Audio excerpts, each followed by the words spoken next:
Hello, it's it's my first time trying for planting some seeds for winter sowing.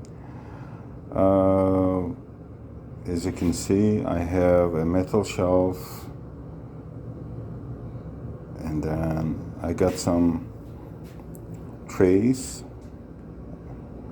and I'll build this up, and then next shelf we're gonna have the same setup.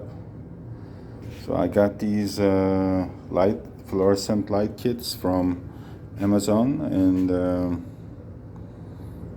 we're gonna situate this. We're gonna have to lower this down to, as you can see, very close to the trays, and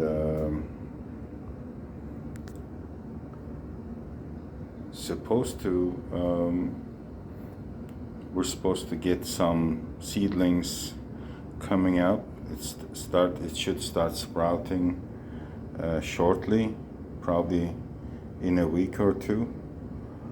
And we got some eggplants here and some mixed item peppers and cabbage.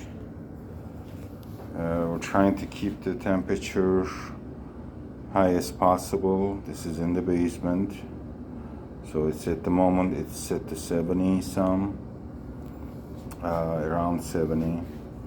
I got these fluorescent light. I already mentioned I hang this from the ceiling, and we have heat system in the basement. Furnace pipe is coming through into this area, warming up the room, so I don't need an extra heater. I'll keep you posted.